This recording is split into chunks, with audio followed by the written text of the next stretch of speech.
ಓಂ ಸಾಯಿ ಸದ್ಗುರುನಾಥಾಯ ನಮಃ. 38ನೇ ಅಧ್ಯಾಯ. ಅನ್ನದಾನ. ಬಾಬಾ ಅವರಿಂದ ಅಡಿಗೆ. ಹಿಂದೂ ದೇವತೆಗಳಿಗೆ ಗೌರವ, ಭಕ್ತರೊಡನೆ ಊಟ. ಈ ಹಿಂದೆ ಬಾಬಾ ಅವರ ಚಾವಡಿ ಮೆರವಣಿಗೆಯನ್ನು ವಿವರಿಸಿದ್ದೇವಷ್ಟೇ. ಈಗ ಬಾಬಾ ಅವರ ಅಡಿಗೆಯ ವಿಧಾನವನ್ನು ಹೇಮಾಂಡ ಪಂತರು ವರ್ಣಿಸಿದ್ದಾರೆ. ಚರಣಾಶ್ರಿತ ತೃಪ್ತಾಪಹರು, ಭಕ್ತಿಷ್ಠ ಸಂಪಾದನಾ ತತ್ಪರರು, ಸಕಲ ಜಗದಾನಂದಕಾರರೂ ಆದ ಶ್ರೀ ಸಾಯಿಬಾಬಾ ಅವರಿಗೆ ವಂದನೆಗಳು. ದ್ವೈತದಲನ, ಭಕ್ತ ಮನಮೋಹನ, ಭವಾಪಹರಣ ಮತ್ತು ಕರುಣಾಧನರಾದ ಸಾಯಿಬಾಬಾ ಅವರಿಗೆ ಜಯವಾಗಲಿ. ಅನ್ನದಾನ. ಬೇರೆ ಬೇರೆ ಯುಗಗಳಿಗೆ ಬೇರೆ ಬೇರೆ ಸಾಧನಗಳು ನೇಮಿತವಾಗಿವೆ. ಕೃತಯುಗಕ್ಕೆ ತಪವು, ತ್ರೇತಾಯುಗಕ್ಕೆ ಜ್ಞಾನವು, ದ್ವಾಪರಕ್ಕೆ ಯಜ್ಞವು, ಕೊನೆಯದಾಗಿ ಕಲಿಯುಗಕ್ಕೆ ದಾನವು ನೇಮಿಸಲ್ಪಟ್ಟಿವೆ. ದಾನಗಳಲ್ಲಿ ಅನ್ನದಾನವೇ ಶ್ರೇಷ್ಠವಾದುದು. ಮಧ್ಯಾಹ್ನದಲ್ಲಿ ನಮಗೆ ಊಟ ಸಿಗದಿದ್ದರೆ ತಳಮಳಗೊಳ್ಳುತ್ತೇವೆ. ಅದೇ ರೀತಿ ಸಕಲ ಜೀವರಾಶಿಗಳಿಗೂ ಸಹ ಅನುಭವವಾಗುತ್ತದೆ. ಇದನ್ನು ತಿಳಿದು ಯಾರು ಬಡವರಿಗೂ ಹಸಿದವರಿಗೂ ಅನ್ನವನ್ನು ನೀಡುವರೋ ಅವರೇ ಉತ್ತಮ ಧರ್ಮಿಷ್ಠರು. ಆಹಾರವೇ ಬ್ರಹ್ಮ. ಆಹಾರದಿಂದಲೇ ಸಮಸ್ತ ಜೀವರಾಶಿಗಳ ಸೃಷ್ಟಿಯಾಗಿರುವುದು ಮತ್ತು ಜೀವಿಸಿರುವುದು. ಅವು ಮರಣದ ನಂತರ ಅದೇ ಆಹಾರವನ್ನು ಪ್ರವೇಶಿಸುತ್ತವೆ ಎಂಬುದಾಗಿ ತೈತ್ರೇಯ ಉಪನಿಷತ್ತಿನಲ್ಲಿ ಹೇಳಲಾಗಿದೆ. ಮಧ್ಯಾಹ್ನದ ಹೊತ್ತಿನಲ್ಲಿ ನಮ್ಮ ಮನೆ ಬಾಗಿಲಿಗೆ ಅತಿಥಿ ಬಂದರೆ ಅವರನ್ನು ಆದರಿಸಿ ಆಹಾರ ನೀಡುವುದು ನಮ್ಮ ಆದ್ಯ ಕರ್ತವ್ಯ.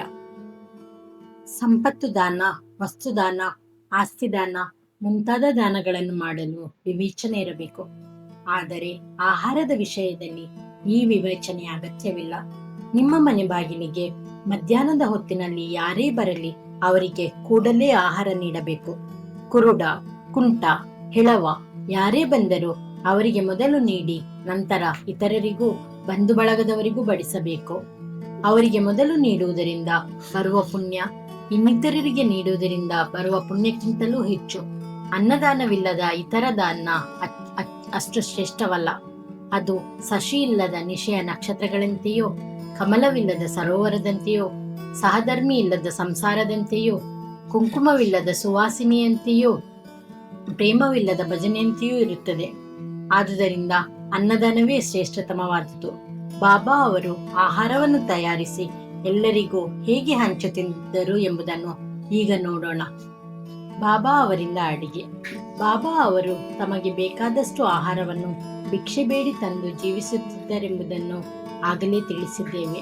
ಆದರೆ ಅವರಿಗೆ ಮನಸ್ಸು ಬಂದಾಗ ಮೊದಲಿನಿಂದ ಕೊನೆಯವರೆಗೆ ತಾವೇ ಸ್ವತಃ ಅಡಿಗೆ ಮಾಡಿ ಮಸೀದಿಯಲ್ಲಿ ಇದ್ದವರಿಗೆಲ್ಲರಿಗೂ ಸ್ವತಃ ಬಡಿಸುತ್ತಿದ್ದರು. ಯಾರನ್ನೂ ಅವರು ಅವಲಂಬಿಸುತ್ತಿರಲಿಲ್ಲ, ಯಾರಿಗೂ ತೊಂದರೆ ಕೊಡುತ್ತಿರಲಿಲ್ಲ. ಸ್ವತಃ ಪೇಟೆಗೆ ಹೋಗಿ ಪದಾರ್ಥಗಳನ್ನು ತಾವೇ ತೆಗೆದುಕೊಂಡು ಬರುತ್ತಿದ್ದರು, ಅವರೇ ಅರೆಯುತ್ತಿದ್ದರು. ಮಸೀದಿಯ ಅಂಗಳದಲ್ಲಿ ಒಂದು ಒಲೆಯನ್ನು ಹಾಕಿ ಉರಿ ಹೊತ್ತಿಸಿ ಅದರ ಮೇಲೆ ಹಂಡೆ ಇಟ್ಟು ಅಳತೆಯಾಗಿ ನೀರು ತುಂಬಿ ಆಹಾರ ಪದಾರ್ಥಗಳನ್ನು ಕುದಿಸುತ್ತಿದ್ದರು. ಮಸೀದಿಯಲ್ಲಿ 2 ಹಂಡೆ ಇದ್ದವು, ಒಂದು ದೊಡ್ಡದು ಮತ್ತೊಂದು ಸಣ್ಣದು. ದೊಡ್ಡದರಲ್ಲಿ 100 ಜನರಿಗೂ ಚಿಕ್ಕದರಲ್ಲಿ 50 ಜನರಿಗೂ ಸಾಲುವಷ್ಟು ಆಹಾರ ತಯಾರಾಗುತ್ತಿತ್ತು.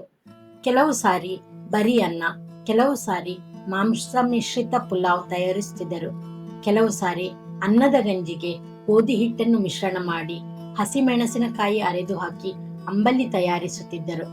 ಆಹಾರದ ಜೊತೆಗೆ ಈ ಅಂಬಲಿಯನ್ನು ಸಹ ಬಡಿಸುತ್ತಿದ್ದರು. ಆಹಾರವು ಸರಿಯಾಗಿ ಬೆಂದಿದೆಯೋ ಇಲ್ಲವೋ ಎಂದು ನೋಡಲು ತಮ್ಮ ಅಂಗಿಯ ತೋಳನ್ನು ಮೇಲಕ್ಕೆ ಸರಿಸಿ ಕುದಿಯುತ್ತಿದ್ದ ಹಂಡೆಯೊಳಗಿನ ಪದಾರ್ಥದಲ್ಲಿ ಕೈ ಹಾಕಿ ಚೆನ್ನಾಗಿ ಕಲಕುತ್ತಿದ್ದರು. ಆದರೂ ಅವರ ಕೈ ಸುಡುತ್ತಿರಲಿಲ್ಲ, ಮುಖ ಕುಂದುತ್ತಿರಲಿಲ್ಲ. ಆಹಾರವನ್ನು ಮೊದಲು ತಾತ್ಯ ಪಾಟೀಲ ಮತ್ತು ಮಾಳಸಾಪತಿಯವರಿಗೆ ಕಳುಹಿಸಿ ಉಳಿದುದನ್ನು ಎಲ್ಲರಿಗೂ ಸ್ವಹಸ್ತದಿಂದ ಬಡಿಸಿ ತೃಪ್ತಿ ಹೊಂದುತ್ತಿದ್ದರು. ಈ ರೀತಿ ಬಾಬಾ ಅವರ ಹಸ್ತದಿಂದ ಆಹಾರವನ್ನು ಪಡೆದ ಜನರು ನಿಜಕ್ಕೂ ಧನ್ಯರು. ಬಾಬಾ ಸಸ್ಯಾಹಾರ ಮತ್ತು ಮಾಂಸಾಹಾರಗಳನ್ನು ಎಲ್ಲ ಭಕ್ತರಿಗೂ ಕೊಡುತ್ತಿದ್ದರೆ ಎಂದು ಕೆಲವರು ಅನುಮಾನದಿಂದ ಪ್ರಶ್ನೆ ಕೇಳಬಹುದು. ಇದಕ್ಕೆ ಬಹು ಸುಲಭ ಮತ್ತು ನೇರವಾದ ಉತ್ತರ ಇದೆ. ಯಾರಿಗೆ ಮಾಂಸಾಹಾರದ ರೂಢಿ ಇತ್ತೋ ಅಂತಹವರಿಗೆ ಮಾತ್ರ ತಮ್ಮ ಹಂಡೆಯಿಂದ ಮಾಂಸಾಹಾರ ನೀಡುತ್ತಿದ್ದರು. ಬೇರೆಯವರಿಗೆ ಅದರ ಸ್ಪರ್ಶ ಕೂಡ ಮಾಡಲು ಬಿಡುತ್ತಿರಲಿಲ್ಲ. ಮಾಂಸಾಹಾರವನ್ನು ಅಪೇಕ್ಷಿಸುವ ಮನೋಭಾವವನ್ನು ಸಹ ಹುಟ್ಟಿಸುತ್ತಿರಲಿಲ್ಲ. ಗುರುವು ಕೊಟ್ಟ ಪ್ರಸಾದವನ್ನು ತಾನು ಸೇವಿಸುವುದು ಯೋಗ್ಯವೂ ಅಯೋಗ್ಯವೂ ಎಂದು ಯೋಚಿಸುವವನು ಸದ್ಗತಿಯನ್ನು ಹೊಂದಲಾರ. ಕೆಲವು ಸಾರಿ ಬಾಬಾ ಈ ಬಗ್ಗೆ ತನ್ನ ಭಕ್ತರನ್ನು ಪರೀಕ್ಷಿಸಿದ್ದಾರೆ. ಭಕ್ತರ ಪರೀಕ್ಷೆ. ಅಂದು ಏಕಾದಶಿ. ಬಾಬಾ ಅವರು ದಾದಾ ಕೇಳಕರ ಅವರನ್ನು ಕರೆದು, ನೀನೇ ಸ್ವತಃ ಹೋಗಿ ಮಾಂಸವನ್ನು ತೆಗೆದುಕೊಂಡು ಬಾ ಎಂದು ಹೇಳಿ ಹಣ ಕೊಟ್ಟರು. ದಾದಾ ಕೇಳಕರರು ಆಚಾರಶೀಲ ಬ್ರಾಹ್ಮಣರು. ಸದ್ಗುರುವಿಗೆ ಧನ, ಧ್ಯಾನ, ಉಡುಪು ಇವುಗಳನ್ನು ಮಾತ್ರ ಅರ್ಪಿಸಿದರೆ ಸಾಲದು. ಅವರ ಆಜ್ಞೆಗಳು ಏನೇ ಇರಲಿ ಅವುಗಳನ್ನು ಪಾಲಿಸಬೇಕೆಂದು ಅವರು ಅರಿತಿದ್ದರು. ಅವರ ಆಜ್ಞೆಯನ್ನು ಪಾಲಿಸುವುದೇ ನಿಜವಾದ ದಕ್ಷಿಣೆ ಎಂದು ಭಾವಿಸಿ ಸಂತೋಷದಿಂದ ಹೊರಟರು. ಆಗ ಬಾಬಾ ಅವರು ಅವರನ್ನು ಹಿಂದಕ್ಕೆ ಕರೆದು, ನೀನು ಹೋಗಬೇಡ, ಬೇರೆ ಯಾರನ್ನಾದರೂ ಕಳುಹಿಸು ಎಂದರು. ಆಗ ದಾದಾ ತಮ್ಮ ಮನೆ ಜವಾನ ಪಾಂಡುವನ್ನು ಕಳುಹಿಸಿದರು. ಬಾಬಾ ಅವರು ಪುನಃ ಅವನನ್ನು ಕರೆದು ಅವನನ್ನು ತಡೆದರು. ಇನ್ನೊಂದು ಸಂದರ್ಭದಲ್ಲಿ ಬಾಬಾ ಅವರು ಕೇಳಕರವರನ್ನು ಕರೆದು, ಈ ಪುಲಾವ್ ಹೇಗಿದೆ ನೋಡು ಎಂದರು. ದಾದಾ ಕೇಳಕರ ಸರಿಯಾಗಿದೆ ಎಂದರು. ಆಗ ಬಾಬಾ ಅವರು, ಏನು, ನೀನು ರುಚಿ ಸಹ ನೋಡಿಲ್ಲ, ಚೆನ್ನಾಗಿದೆ ಎಂದು ಹೇಗೆ ತಿಳಿಯಿತು? ಮುಚ್ಚಳ ತೆಗೆದು ನೋಡು ಎಂದು ಹೇಳಿ ಅವರ ಕೈಯನ್ನು ಆ ಪಾತ್ರೆಯೊಳಕ್ಕೆ ಹಾಕಿ ಸ್ವಲ್ಪ ತೆಗೆದು ತಟ್ಟೆಗೆ ಹಾಕಿ, ಗುಣಗುಟ್ಟಬೇಡ, ನಿನ್ನ ಆಚಾರವನ್ನು ಬದಿಗಿಡು ಎಂದರು. ತಾಯಿಗೆ ನಿಜವಾದ ಪ್ರೇಮ ಅಂಕುರಿಸಿದಾಗ ಮಗುವನ್ನು ಚಿವುಟುತ್ತಾಳೆ.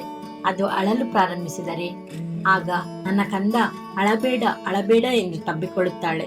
ಹಾಗೆಯೇ ಬಾಬಾ ಅವರಲ್ಲಿ ನಿಜವಾದ ಮಾತೃ ಪ್ರೇಮ ಅಂಕುರಿಸಿ ಕೇಳಕರ ಅವರನ್ನು ಕೀಟಲೆ ಮಾಡಿದರು ಅಷ್ಟೇ. ನಿಜವಾಗಿಯೂ ಯಾವ ಗುರುಗಳು ತಮ್ಮ ಶಿಷ್ಯರಿಗೆ ನಿಷಿದ್ಧವಾದ ಆಹಾರ ಸೇವಿಸಲು ಹೇಳಿ ಅವರನ್ನು ಕೆಡಿಸಲಾರರು. ಈ ಹಂಡೆಲೀಲೆಯು ಸುಮಾರು 1910 ತನಕ ಜರುಗಿ ನಂತರ ನಿಂತು ಹೋಯಿತು. ಹಿಂದೆ ಹೇಳಿದಂತೆ ದಾಸಗಣು ಅವರ ಕೀರ್ತನೆಯಿಂದ ಬಾಬಾ ಅವರ ಕೀರ್ತಿ ದೇಶದ ಮೂಲೆ ಮೂಲೆಗಳಿಗೂ ವ್ಯಾಪಿಸಿ ಭಕ್ತಕೋಟೆಯು ಶಿರ್ಡಿಯಲ್ಲಿ ನೆರೆಯಲಾರಂಭಿಸಿತು. ಭಕ್ತರೇ ಅನೇಕ ತರದ ವಸ್ತುಗಳನ್ನು, ಅನೇಕ ವಿಧವಾದ ನೈವೇದ್ಯಗಳನ್ನು ಅರ್ಪಿಸಲು ತರಹತ್ತಿದರು. ಇವು ಸಾಕಷ್ಟು ಬಂದು ಎಲ್ಲರಿಗೂ ಹಂಚಿದ ನಂತರವೂ ಹೆಚ್ಚಾಗಿ ಉಳಿಯ ಹತ್ತಿದವು. ಈ ನೈವೇದ್ಯವನ್ನು ಬಾಬಾ ಹೇಗೆ ದೇವಾಲಯಗಳಲ್ಲಿ ಮತ್ತು ದೇವತೆಗಳಲ್ಲಿ ಇಟ್ಟ ಗೌರವವನ್ನು ವಿವರಿಸುವ ನಾನಾ ಸಾಹೇಬ ಚಾಂದೋರಕರರ ಕಥೆಯನ್ನು ನೋಡೋಣ. ಹಿಂದೂ ದೇವತೆಗಳಿಗೆ ಗೌರವ. ಕೆಲವರು ಸಾಯಿಬಾಬಾ ಅವರು ಬ್ರಾಹ್ಮಣರೆಂದು, ಮತ್ತೆ ಕೆಲವರು ಮುಸ್ಲಿಮರೆಂದು ಹೇಳುತ್ತಿದ್ದರು. ಆದರೆ ಅವರು ಯಾವ ಮತ ಪಂಗಡಕ್ಕೂ ಸೇರಿರಲಿಲ್ಲ. ಅವರು ಯಾವಾಗ ಜನ್ಮ ತಾಳಿದರೋ, ಅವರ ಮತ ಯಾವುದು, ಅವರ ಮಾತಾಪಿತೃಗಳು ಯಾರು ಎಂಬುದು ಯಾರಿಗೂ ಗೊತ್ತಿರಲಿಲ್ಲ. ಅದು ಈಗಲೂ ಗೊತ್ತಾಗಿಲ್ಲ.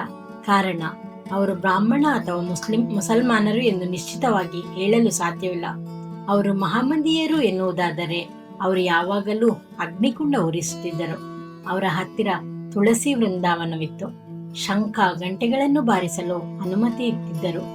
ಈ ವಿಧವಾದ ಹಿಂದೂಗಳ ಪೂಜೆಗೆ ಅನುಮತಿ ನೀಡುತ್ತಿದ್ದರೆ, ಮಹಮ್ಮದೀಯರೆನ್ನುವುದಾದರೆ ಕಿವುಗಳನ್ನೇಕೆ ಚುಚ್ಚಿಸಿಕೊಂಡಿದ್ದರು? ಹಿಂದೂ ದೇವಾಲಯಗಳನ್ನು ದುರಸ್ತಿಪಡಿಸಲು ತಮ್ಮ ಸ್ವಂತ ಹಣವನ್ನು ಏಕೆ ವ್ಯಯ ಮಾಡುತ್ತಿದ್ದರು? ಅದಕ್ಕೆ ವಿರುದ್ಧವಾಗಿ ಹಿಂದೂ ದೇವಾಲಯ ಮತ್ತು ಹಿಂದೂ ದೇವತೆಗಳಿಗೆ ಅಗೌರವವನ್ನು ಅವರು ಎಂದೂ ಸಹಿಸುತ್ತಿರಲಿಲ್ಲ.